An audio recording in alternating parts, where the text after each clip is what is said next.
Eu sou Mariana Matos. Eu sou Felipe dos Santos. Hoje a convidada é Sirlene Assis. Ela é candidata à vereança de Salvador pelo partido PCdoB e militante da UNEGRO. Sirlene Assis, fale um pouco sobre você e sua expectativa para essa eleição. Olá, Mariana Matos, Felipe dos Santos. Que alegria estar com vocês. Quero saudar toda a produção, em nome do meu irmão Eduardo e Vivian, e minha irmã Vivian. Dizer da minha alegria de estar com a juventude, falando da nossa querida e amada Roma Negra, Salvador. A eleição define vidas. A eleição salva vidas. E a eleição também acaba com as nossas vidas. Vai depender do voto, para quem iremos votar, que projeto nós iremos fortalecer. Eu sou Sirlene Assis, ex-presidenta da UNEGRO na Bahia. Estou como coordenadora nacional de direitos humanos da UNEGRO Nacional, ex-ouvidora-geral da Defensoria Pública do Estado da Bahia, ex-presidenta nacional do Conselho das Ouvidorias Externas das Defensorias Públicas do Brasil e atualmente estou licenciada na presidência do Grupo Tortura Nunca Mais. Estou, devido às trajetórias de luta, eu nunca pensei em ser candidata a vereadora de Salvador. A gente nunca pensa, né? Nós, povo negro, né? A gente não pensa em ocupar esse posto, né? Do poder constitucional, né? Poder executivo, legislativo. A gente sempre quer estar ajudando a votar em alguém que nos represente. Eu nasci no bairro do Uruguai. Eu venho das palafitas, né? Eu sei o que é carregar água na cabeça. Sou aluna de escola comunitária, tenho muito orgulho das mulheres da Laje, as meninas, as minhas mestras da escola comunitária Luiza Maim. Sou aluna de Jamira, de Lurdinha, de Leninha, né? Eu sou fruto dessa escola, onde eu iniciei meus primeiros passos, né?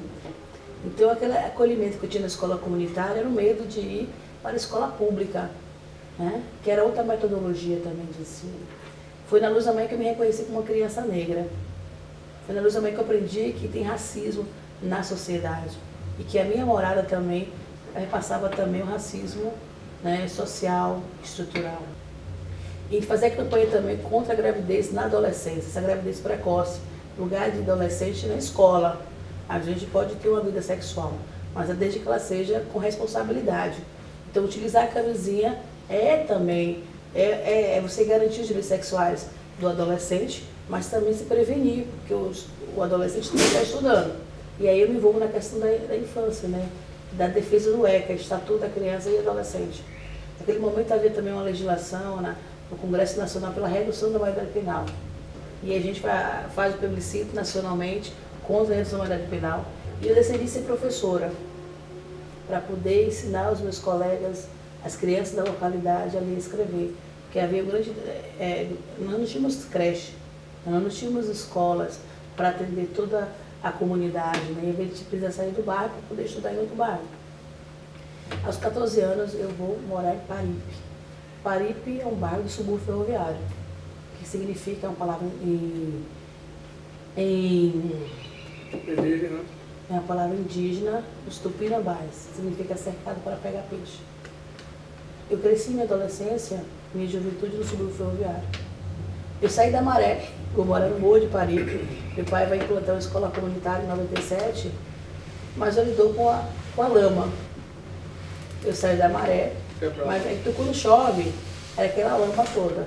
Não tinha asfalto, né? Não tinha saneamento básico ali naquela localidade. E quando faz sol, era aquele poeirão, né? Então eu sempre saía com a garrafa PET para poder lavar as pernas, tirar poeira, né? E eu decido ser assistente social. Quando eu perdi 4 alunos meus, né? Eu acreditava que na sala de aula eu ia fazer revolução. E como foi para você ter essa perda, além de entender que existe todo um contexto com jovens de periferia?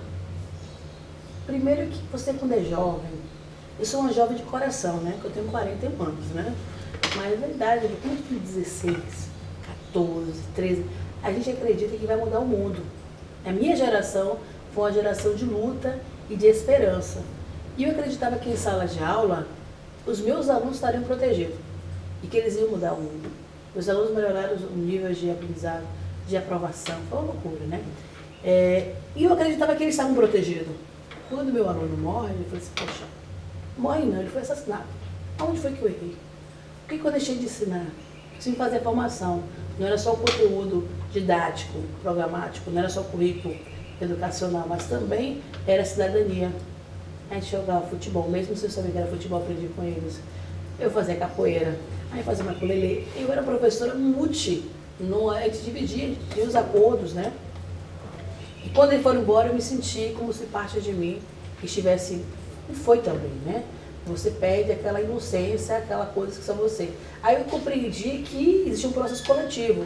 É a comunidade, é a família, é o Estado.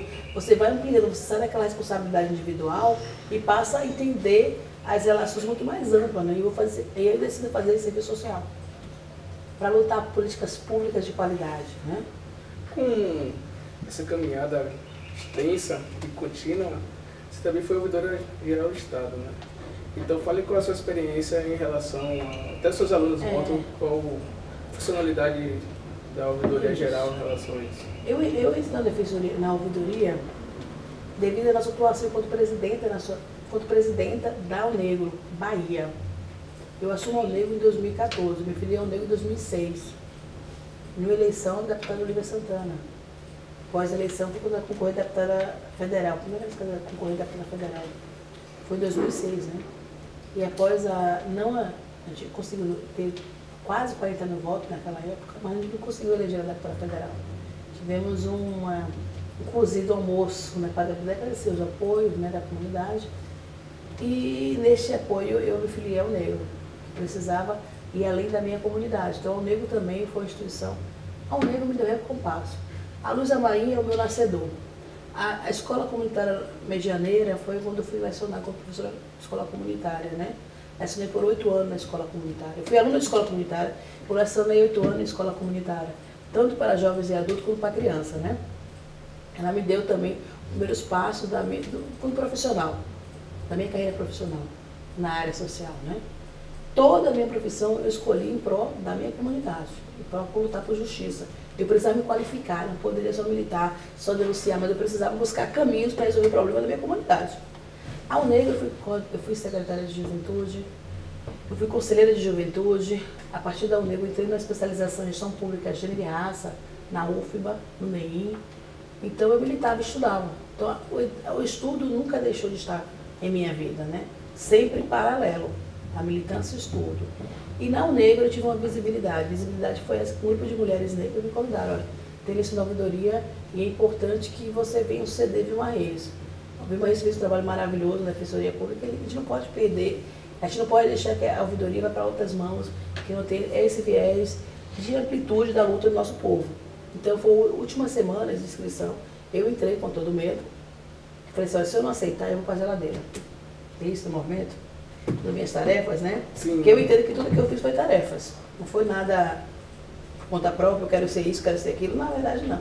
Eu queria casar e ter um filho, formar uma família, ter um emprego e ter uma formação e cuidar da minha comunidade. E dentro desse recorte, né, que a candidata mencionou, né, a gente vê que essa luta antirracista e essas pautas de aquilombamento vem se tornando como forma de resistência, certo?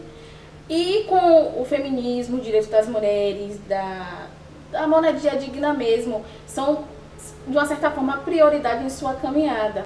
Eu sou uma filha de Oxum. Eu acredito na ancestralidade. Nós não ocupamos nenhum cargo por ser bonita, né? Nós ocupamos porque nós temos uma missão a cumprir em prol dos nossos, né? Então eu ganho as eleições e modifico a minha vida. Porque eu tenho a oportunidade de conhecer de fato o estado da Bahia, como eu nunca a conheci antes.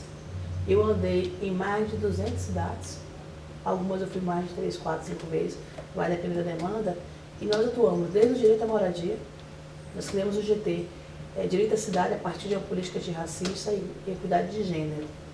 Sim. Nós conseguimos evitar que 385 famílias fossem despejadas em plena pandemia em Simonceiro. Isso aconteceu também em São Antônio de Jesus. Nós defendemos comunidades quilombolas, indígenas, ribeirinhas, fundo e frente de pasto no Cerrado. Nós defendemos o Rio Pancada Grande, né? Nós defendemos, né, os povos ciganos, né? Nós defendemos a população idosa. Nós atuamos no sistema prisional e nós atuamos na defesa das mulheres. A Defensoria Pública é uma instituição que vai além da assistência jurídica gratuita, mas ela é uma defensora dos direitos humanos. Eu tive a oportunidade de andar o Brasil, porque fui presidenta nacional do Conselho de Ouvidoria Externa. Eu andei do norte a sul, na luta por direitos, para garantir que a comunidade quilombola, que teve o seu cemitério destruído, para plantar soja em Mato Grosso. Na luta pelas comunidades indígenas no Acre, no Pará, os ribeirinhos, que é surreal o que acontece. Se o Nordeste tem todas essas violações de direitos humanos, o Norte é o dobro, é o triplo. E nós estabelecemos um diálogo com o Congresso, com os ministérios também, entregando as denúncias de violações de direitos humanos, apresentando ao governo brasileiro que precisava ter um retorno em termos de políticas públicas, em termos de defesa da população LGBTQIA+, APN+. Nós realizamos o primeiro seminário de direitos de ser e de existir da população LGBTQIA+. Então nós tivemos mais de 62 mil pessoas atendidas na Bahia. E nós implantamos mais de 5 ouvidorias externas no Brasil. A exemplo da Defensoria Pública da União. Fomos nós que tivemos à frente para fomentar e estabelecer essas políticas, né? Então foi uma experiência que nos trouxe a ser candidata em Salvador. Eu estou para ser candidata devido a essa trajetória toda. E nós recebemos um convite para poder, com toda essa experiência que nós tivemos na Bahia e no Brasil, poder também fazer na cidade de Salvador, poder ter a nossa Câmara Municipal de Salvador representando o nosso povo e a juventude. Nós evitamos que vários jovens fossem mortos na periferia de Salvador, como o Silênio. Enquanto o movimento negro, enquanto eu dirigia ao negro, ele dizia que a polícia militar é genocida, que ela extermina o nosso povo negro. Mas enquanto ouvidora eu não poderia ter esse diálogo. Mas continuava chegando as demandas que os jovens sumiram na comunidade, que a polícia fez e aconteceu. O que eu fiz com metodologia? Eu preciso dialogar com a rede. Então eu criei uma rede com as universidades, com os grupos de pesquisa, que nos ajudou muito na defesa dessas comunidades. Na verdade, a ouvidoria ela articula. Não era eu que resolvia esse problema. Eu articulava para que as demandas do povo chegassem até os órgãos e os órgãos pudessem ouvir o povo. Nessa articulação nossa, nós conseguimos garantir que várias comunidades garantissem seus direitos. Em relação ao enfrentamento à mulher, isso. Nós trazemos nossa campanha 65680. Por que 65680? Porque o alto índice de feminicídio e de violência doméstica, não só contra as mulheres, mas também contra as meninas. Nesse caminhar, nós atendemos várias mulheres vítimas de violência. Nós temos o NUDEI na Defensoria Pública e fizemos o acolhimento. Mulheres que me ligavam às 11h30 da noite. Quer dizer, a rede Maria da Penha, a Ronda Maria da Penha é importante, mas ela funciona de segunda a sexta e até às 18 horas. Mas onde acontecem os maiores conflitos é no final de semana e é na madrugada, às 10 horas, às 11 horas da noite. E você fica sem essa atenção. Então nós começamos a articular essas lutas dessas mulheres com os órgãos, com as secretarias municipais, com os departamentos municipais, com a Secretaria Estadual também. Quando eu falei do jovem que sumiram na comunidade, nós articulamos uma rede na Polícia Militar. Eu tinha o contato dos comandos locais, dizer para a família, consegue o número da guarnição, do carro, me avisa. E isso nós fizemos e os jovens apareciam. Então a gente conseguiu também debater com a Polícia Militar os cursos para oficiais, para soldados, com as questões de gênero e raça, e trabalhando essa temática mesmo. Então, a gente fez algumas incidências, não só na Polícia Militar, mas também na Polícia Civil. Nós temos a GMACA, uma grande parceira, a delegada Heloísa, né, nossa delegada geral, uma grande parceira, foi não só delegada, mas também a subdelegada também geral, que a gente conseguiu localidades que as comunidades eram criminalizadas, não faziam, a Polícia Civil não registrava os BOs das lideranças, mas registrava os BOs dos fazendeiros, dos capangas contra lideranças. Nós conseguimos defender várias lideranças pela Defensoria Pública na defesa das lideranças nas delegacias. E conseguimos fazer que as delegacias pudessem registrar e ouvir essas lideranças quando elas sofriam violações, quando as casas eram queimadas, né? Quando a plantação era derrubada, quando os instrumentos de trabalho deles, né, eram destruídos nesses lugares de conflitos, né? Então, novamente, perspectiva. Então, para a mulher, quando candidata, nós estamos defendendo o Fundo Municipal de Enfrentamento à Violência contra meninas e mulheres. Nós defendemos a descentralização do atendimento. Por exemplo, temos a Casa da Mulher Brasileira hoje. O Loreto está funcionando dentro da Casa da Mulher Brasileira.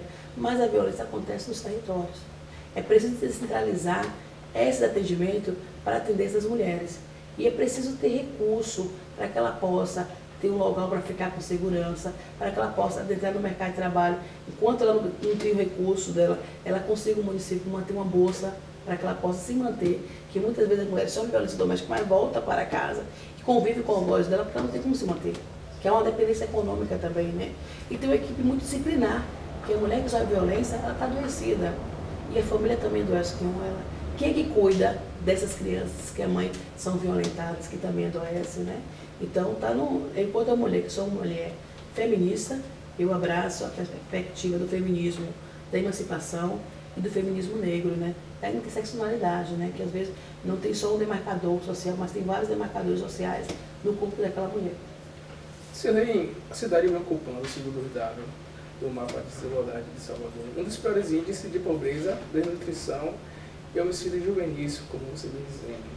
Enquanto vereadora, quais fiscalizações e implementações de lei irá requerer para reverter esse dado e garantir mais direito e cidadania para a população e atender nossos anseios de juventude? Olha, o vereador ele vai legislar, ele vai escrever lei, né? Ele vai construir lei, e vai também monitorar a prefeitura, né? Fiscalizar o prefeito, né? Assim como eu atuei na ouvidoria, eu quero ter um ouvido, uma escuta. O primeiro passo é a escuta, até para observar quais são as legislações que eu vou criar, né? Que eu vou elaborar, que eu vou encaminhar para a Câmara aprovar. Segundo é continuar o papel de mediação com o poder executivo. Porque quem vai construir esses equipamentos não é a vereadora. Quem vai construir esses equipamentos é o prefeito, que tem o poder de executar, construir obras, né? Mas nós vamos articular recursos com o governo estadual, com o governo federal, né? Lula, ele já se comprometeu com o Geraldinho que ele vai encaminhar recurso para a construção de creche em Salvador.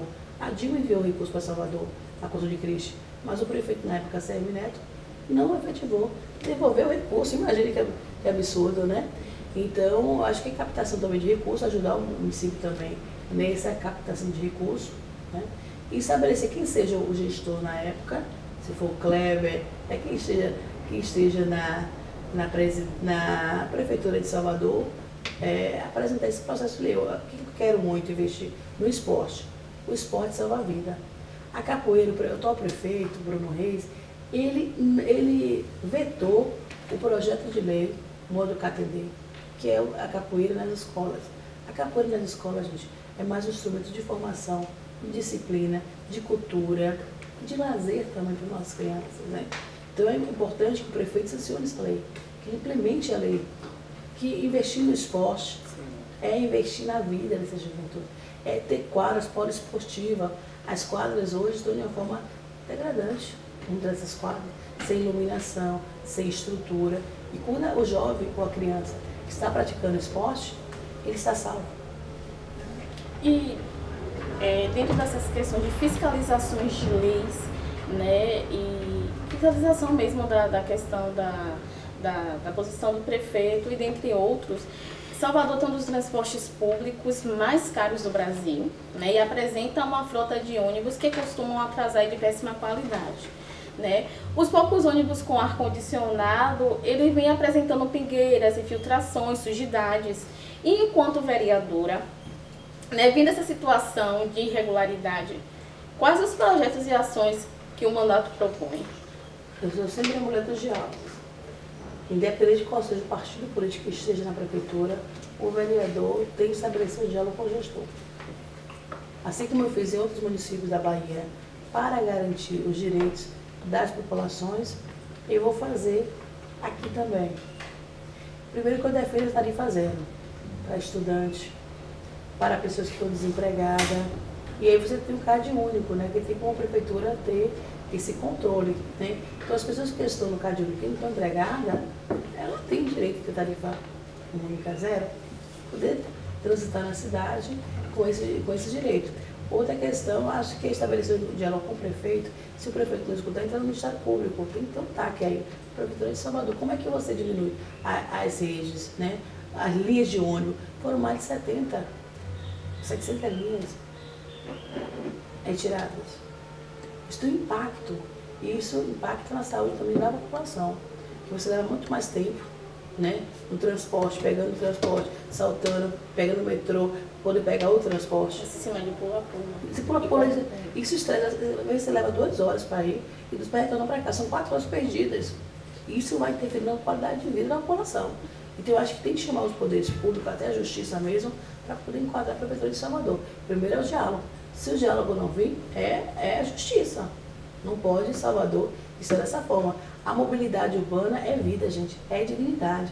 Em Salvador, o governo do estado investiu muito nas obras aqui, mas a prefeitura colocou uma linha que só anda ali para não é população. Um limite para a população. Entendeu? E não acessa a população de massa. Ou esse BRT da prefeitura atende quem, gente? Está andando ali, qual é o problema? Está em Cajazeiras? Está no subúrbio? Não está onde é que a maior massa da população. Então, para mim, ali é um investimento caríssimo da população. Ponto. Importante, né? Tudo que você está trazendo essa reflexão. Para dar continuidade, né? Para que o jovem não fique no dilema entre trabalhar, estudar ou cuidar dos filhos, tendo em vista o alto índice de gravidez que a capital baiana tem entre adolescentes e jovens, quais são os seus projetos sobre educação e principalmente para a infância, tendo em vista a necessidade da implementação de creche e pré-escola em tempo integral? Salvador não tem nem 50% de atenção de cobertura de creche.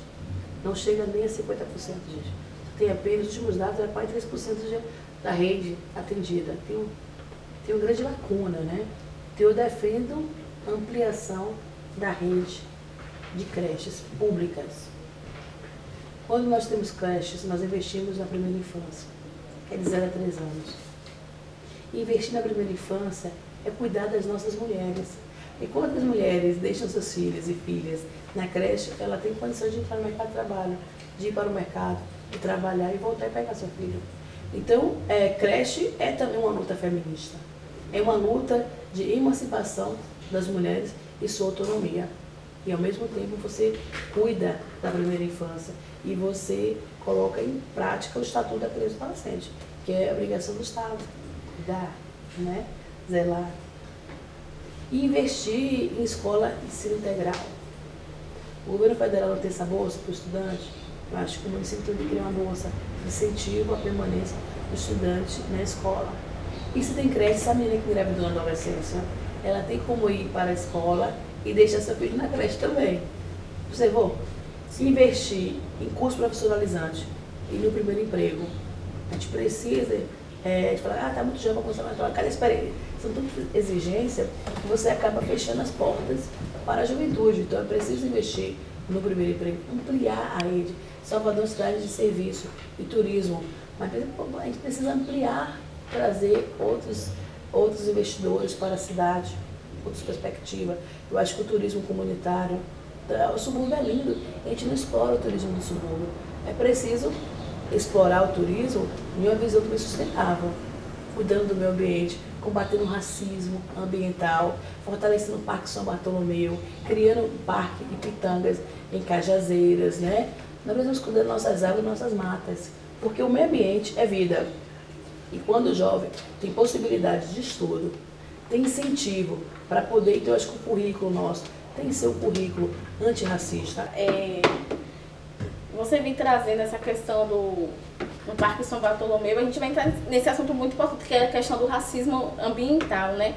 Que afeta sobretudo as periferias de Salvador, né? Causando transtornos para os moradores locais e poluindo o território sagrado. Como, por exemplo, o Parque São Bartolomeu, a Itapuã, né? E você, na condição de vereadora, né? Como enxerga esses atos de racismo ambiental? E quais são as iniciativas possíveis para garantir melhor a cidadania para essa população? Boa pergunta. O racismo ambiental ele vem em conjunto com as desigualdades sociais. Discutir racismo ambiental é discutir falta de água nos bairros periféricos de Salvador. Discutir racismo ambiental é discutir a falta de saneamento básico. Sabia, Felipe, tem 13 bairros em Salvador que não tem saneamento básico ainda, em pleno século XXI. Então, uma das minhas propostas é a criação do Parque Pitangas, que fica em Cajazeiras.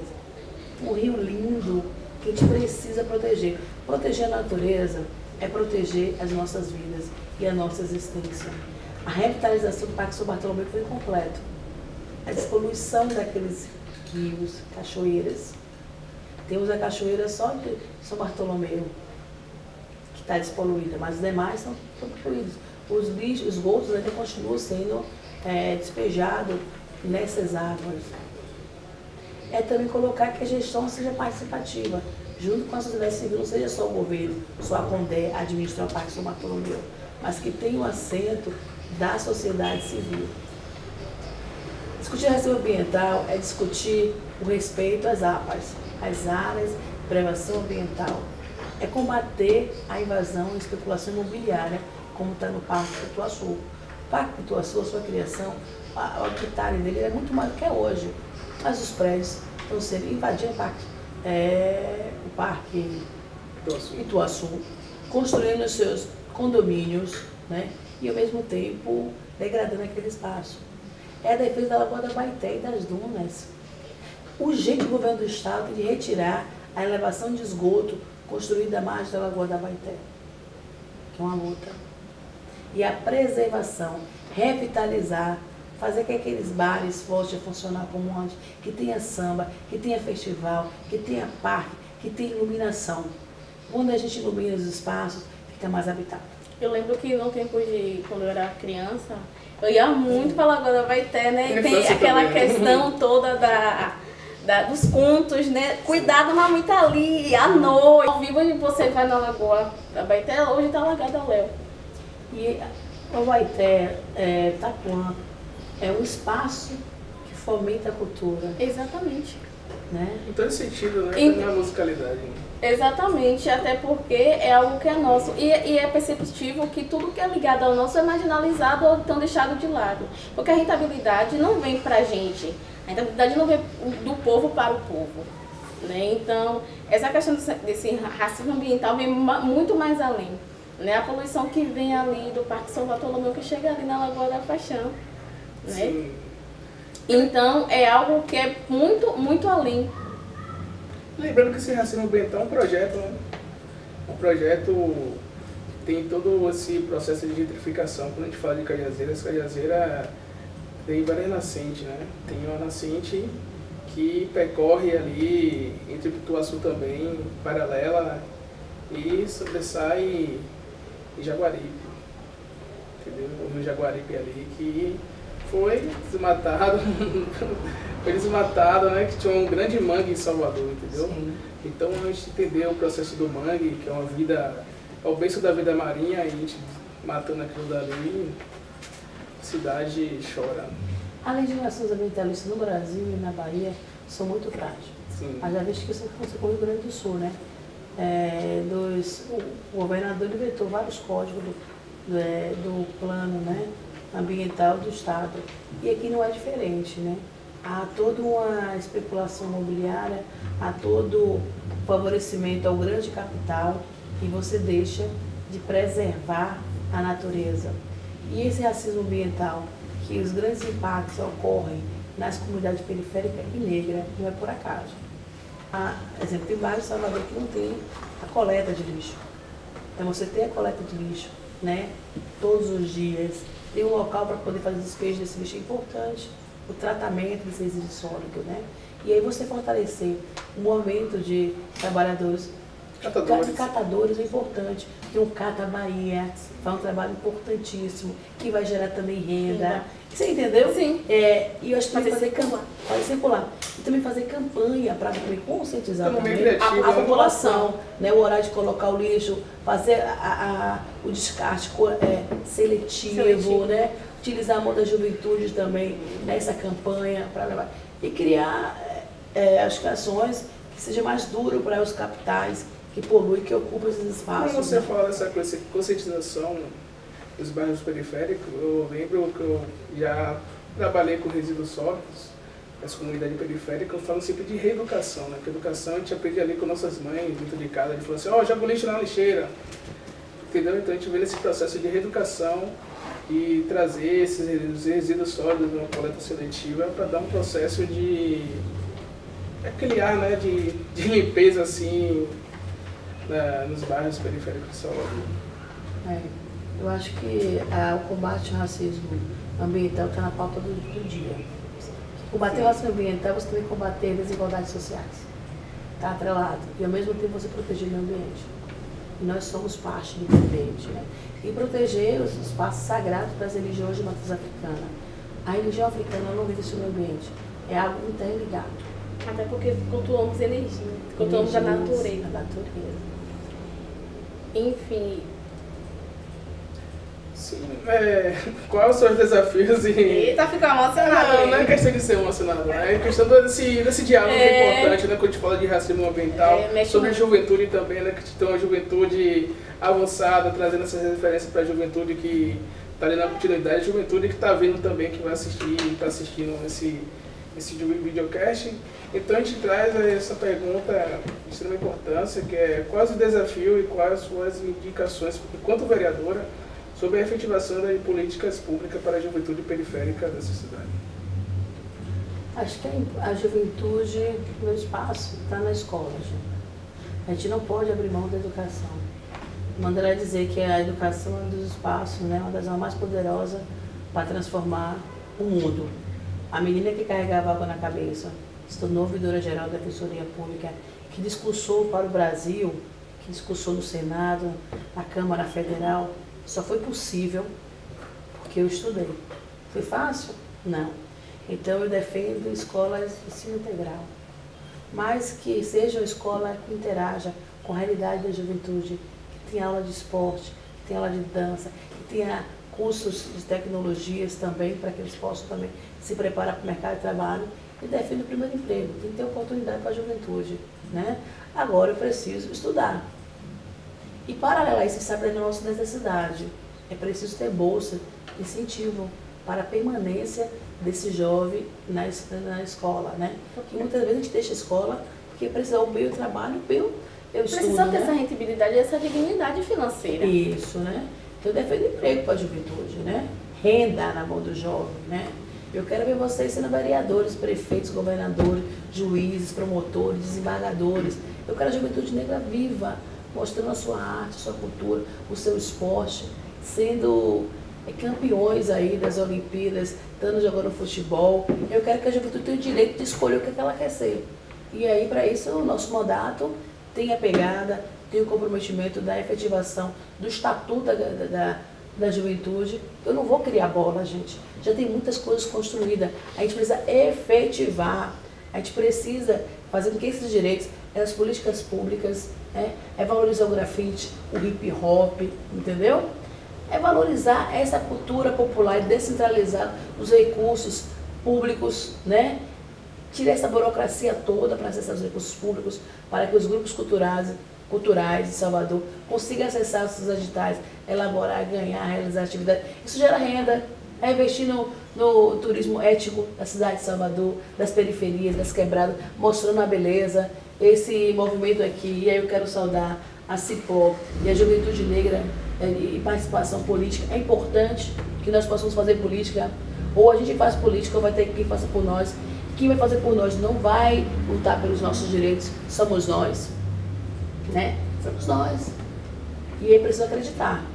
E aí eu defendo duas pautas: a cultura, a educação, a cultura, o esporte e a renda. Tem de estar paralelo, que a gente precisa sobreviver. Sobreviver e sobrevive, a gente precisa viver. Viver com dignidade. Eu não quero a juventude negra morta. Eu quero a juventude negra ganhando várias medalhas, troféus.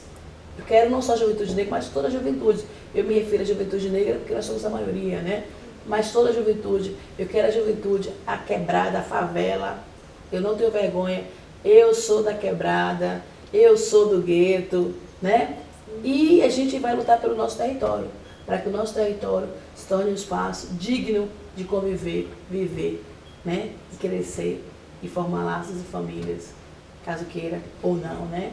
Eu defendo aí também a saúde da juventude LGBTQIAPN+, né? Das mulheres trans, hoje temos mulheres lésbicas, temos jovens gays, e a gente quer todos eles no mercado de trabalho. Eles podem até não querer trabalhar, mas eles têm a mesma oportunidade, que às vezes a população trans tem uma expectativa de vida, Felipe, de 35 anos. É surreal, porque o outro tem uma identidade de gênero diferente da nossa, né? Ou que tem uma orientação sexual diferente da nossa, a gente acha que é natural eles viverem subalternizados, excluídos, marginalizados. Não. Eu defendo todas as vidas e defendo toda forma de amar, desde que seja permitido e seja em consenso com o outro, né? Sou uma mulher hétero, sou uma mulher cis, mas que combato toda forma de opressão. Eu não preciso ser lésbica para dizer para poder defender as mulheres lésbicas. Eu não preciso ser uma mulher trans para se defender. Eu preciso compreender que direito é direito. Dignidade tem de ser para todas e todos e todos. Exatamente. Para finalizar, a última pergunta. Por que votar em Sirlene Assis? Falar para essa juventude. Vereadora do povo, vereadora da raça. Votar em Sirlene é votar em você, gente. Votar em Sirlene é votar na quebrada. Sirlene foi testada. Sirlene assumiu o cargo de gestão. Sirlene, antes de pensar em ser candidata a vereadora, já fazia luta desde os 12 anos de vida. E o meu comprometimento é com o povo, é com a nossa alma negra, é com o nosso povo negro, é com o nosso Salvador. Eu quero cuidar do nosso povo. Para eu poder cuidar do nosso povo, eu preciso, neste momento, do seu voto, da sua confiança. E depois você vem me cobrar também, viu? Ocupar o nosso gabinete, que vai ter lá um espaço para a juventude. Eu digo sempre assim, eu seria a gestora do mandato, mas o mandato é do povo de Salvador. É da juventude, é do povo para o povo. Vamos eleger uma vereadora jovem, de 41 anos, mas filha do povo, né? E a minha vida é dedicada à luta política, né? Eu só queria casar e ter um filho, não casei nem tive filho, porque só as demandas políticas nossas, a vida que eu levo hoje, é só correria. Então a gente sai de uma vida, de uma escolha individual, do projeto individual, para viver um projeto coletivo, né? Porque nós somos as andaras. Você, Felipe, é o nosso zumbi do nosso tempo. Você, Mariana, é a nossa dandara do nosso tempo, nós teremos de bem dela. Hoje o bastão está em nossas mãos. Para nós estarmos aqui hoje, homens e mulheres deram a sua vida. E cabe a nós darmos a nossa vida para que as gerações futuras não passem pelo que nós passamos. Somos a geração da revolução, dos sonhos, da esperança, do amor, da fraternidade. Obrigado, Sirlene Assis! 65, 180, viu?